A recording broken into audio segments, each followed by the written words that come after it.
Así, en el devenir y casi ya en el cierre de este momento entre nosotros, que fueron varias oportunidades maravillosas en esta primera Feria del Libro del Caucanigás, tenemos una referente de la Universidad Nacional de Rosario, nuestra provincia, esa querida UNR, Natalia García, doctora en educación, y que viene a presentarnos ella un libro fuertemente arraigado en su corazón de docente y de escritora, e indudablemente nos va a explicar ahora el porqué de la presentación de este libro, nada menos que en la primera feria del Caucanigás acá en Villocampo, Feria del Libro del Caucanigás. Y la acompaña un referente del Instituto General Manuel Obligado, de la Escuela Superior, donde ejerce como profesor de historia, sí, un joven querido Ramón Domingo Orena. Muy bienvenido, bienvenida ahora con nosotros, entre nosotros, Natalia García,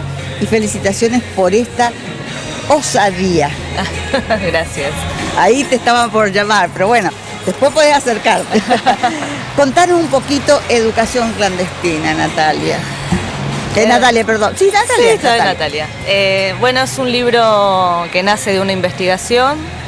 En el año 2015, el momento, la etapa de escritura, de producción, pero de largos años de búsqueda en archivos, en uno en particular, que es muy especial, que tenemos aquí en la provincia, que es el Archivo Provincial de la Memoria, que guarda todo lo que produjo, lo que entonces se llamó la DGI, que no es la impositiva, es la Dirección General de Información, es nuestra CIDE local, ¿no? Es decir, un organismo que dependía del gobierno de facto, que comienza en 1966, que curiosamente se extiende hasta bien entrada la década del 90, no obstante ya estando en periodos democráticos, y que se dedicó exclusivamente a la persecución política de toda la ciudadanía en tiempos de las diferentes dictaduras que tuvimos, y obviamente hay una profundización, un momento mucho más cruento del 76.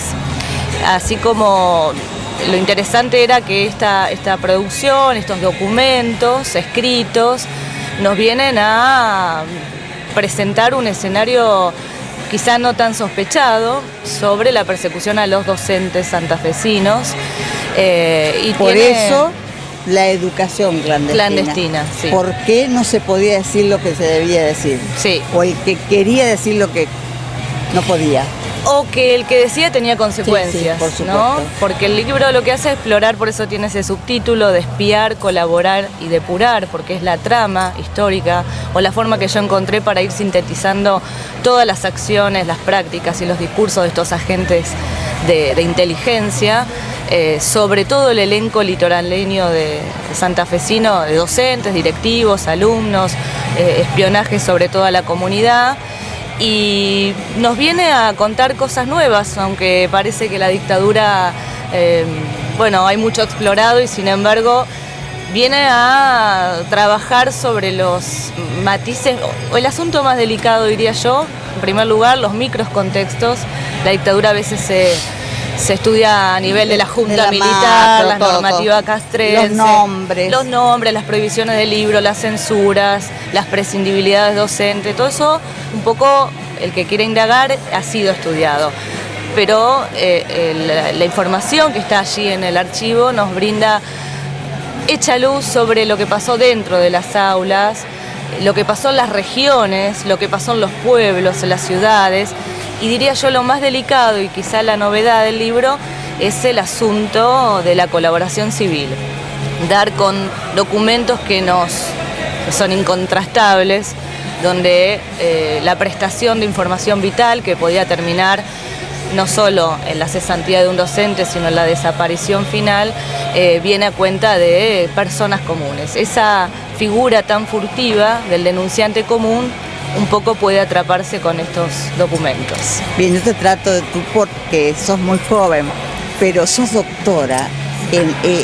Quiere decir que tu tiempo de interés por estas cosas deben venir desde muy joven, porque sos joven. Sí. Contame cómo surge esta necesidad de conocer esa clandestinidad macabra de nuestra triste historia argentina, y que de alguna manera, si me permitís, Natalia, humildemente, me produce una sensación de malestar y de temor este momento histórico que estamos viviendo. Sí. No sé, es una opinión muy personal, pero a veces cuando veo que son perseguidos o atacados por algún motivo, es como que estaríamos volviendo a épocas que nunca más pensábamos regresar. Y estamos en democracia, porque anteriormente dijiste, parece imposible, pero también civiles han hecho posible esa persecución. Sí, está muy buena la observación. Bueno, en la primera pregunta estaba haciendo una investigación anterior, que fue mi tesis doctoral, la historia de una querida institución que tenemos en Rosario, que es la Biblioteca Vigil, y estaba investigando sobre ese caso, y es muy curioso, porque estaba allí en el archivo y consulté por un grupo de cajas que no había explorado.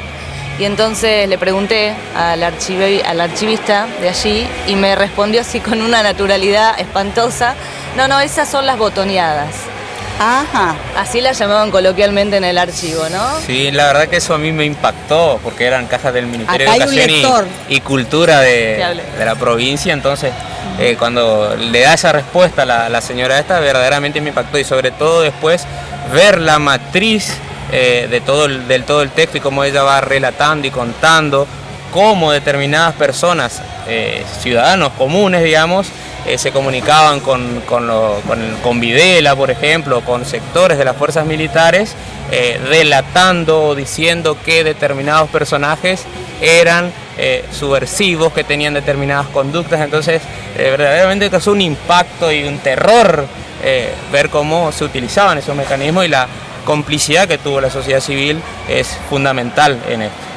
Sí, ahora ustedes jóvenes, qué maravilla que traspasen la temporalidad y la traigan al hoy, porque esto no debe olvidarse. No, creo que en términos del campo de académico, en estos largos años en los que me formé, afortunadamente fui parte de ese momento de renovación en ciencia y técnica, y me favorecí muchísimo, casi creándome una identidad de tener las becas del CONICET, que me permitieron hacer estas dos investigaciones. Esta es la investigación postdoctoral. Y entonces, aquellos años de formación y de convivir con jornadas académicas, congresos, me he encontrado con muchísima gente de mi edad y más jóvenes. Así que hay una renovación que no tiene que ver necesariamente con la vivencia dictatorial. Muchos investigan estos temas porque han sido víctimas o han tenido víctimas en sus familias. No es mi caso, yo nací el 4 de marzo de 1976, pero hay una renovación con nuevas preguntas, con una mirada quizás que interpela más a la generación del 70 y enriquece la producción académica, ¿no? Así que ya los que están investigando estos temas traen diferentes razones, a mi entender. Vos sos una hija indudablemente de la época de la dictadura, sos nuestra hija. Yo tengo un hijo de tu edad también, y que hoy está viviendo en Córdoba y es un acérrimo defensor de todas estas cosas. Y estudiar. Ahora bien, el hecho de que un profesor de historia que está en este instituto tan querido, que hoy trae esta maravillosa feria del libro, que jóvenes como él se comprometan, que la directora de la institución está acompañándote aquí, Olga Grismado. Y bueno, tu presencia como escritora y como oradora para nosotros realmente es un placer estético, porque toda palabra escrita tiene su estética, aunque sea dura, dolorosa, aunque nos acerque conocimientos tan terribles como fue lo de la dictadura militar. Para mí es la que nunca más. Nunca más.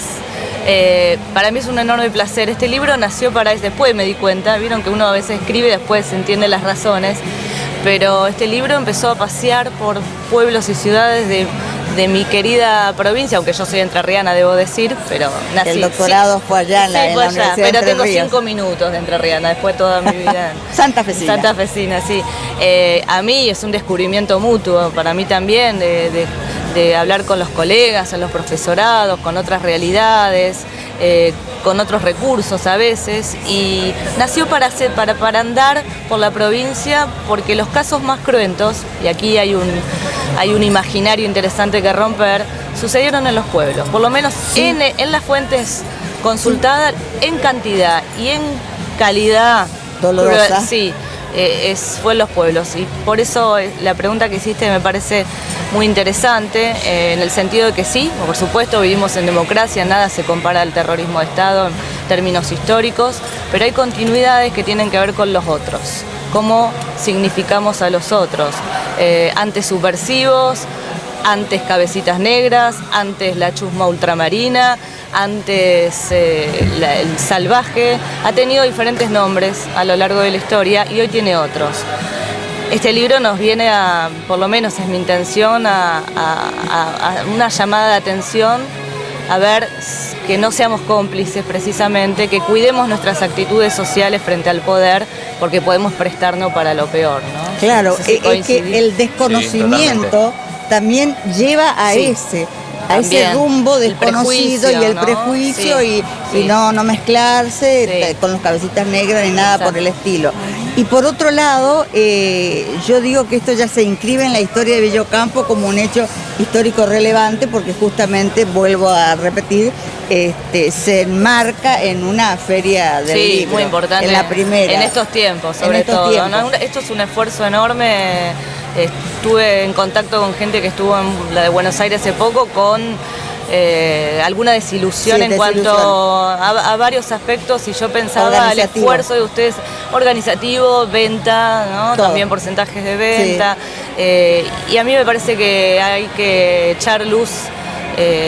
No dejar de concentrar tanto, ¿no? Y empezar a descomprimir un poco sí, y dejar atender de las realidades de toda tanto. la provincia también, por eso es buenísimo esto. Entender también para el norte, que porque el como norte está. ciudadanos tenemos, claro, Está. Perdón mi amor, la voz la tenés, que el norte está, ¿en qué sentido está el norte? En el sentido de que generalmente todas las políticas de Estado, provinciales por lo menos, siempre van dirigidas hasta Reconquista, y que me perdonen los hermanos de Reconquista, pero verdaderamente A es las así, grandes ciudades. y pareciera que de Reconquista para más al norte ya no sería parte de la provincia de Santa Fe. Entonces, poner en valor este esfuerzo terrible que hicieron todas las instituciones que pudieron concretar el hecho de traer esta feria, me parece sumamente importante, y verdaderamente ojalá que, a pesar del contexto histórico en el que estamos viviendo desde el punto de vista nacional sobre todo, Sí. se pueda seguir continuando con esto, digamos, Claro. y que se vaya acrecentando aún más. Por supuesto, este es el puntapié inicial de otros momentos históricos. Y gracias, antes de terminar, te doy un nombre y un apellido. Miguel Ángel Slater, de Villocampo, Sí. padrino de mi hijo, Sí. primo hermano del padre de mis hijos, que ha fallecido ambos. Bueno, uno desapareció, el otro falleció por problemas naturales, pero quedó en nuestra historia dolorosa, un desaparecido, una familia desaparecida. Y Somos familiares Claro. de desaparecidos. Claro. Gracias por la escritura. Bueno, entonces más Gracias por memoria, la palabra más verdad escrita. y más justicia, ¿eh? Más memoria, verdad y Totalmente, justicia es para así, todos. es así. Esto fue entre nosotros, un momento sumamente, no solo apasionante, sino emocionante. Gracias. Gracias, Natalia García, por tu compromiso.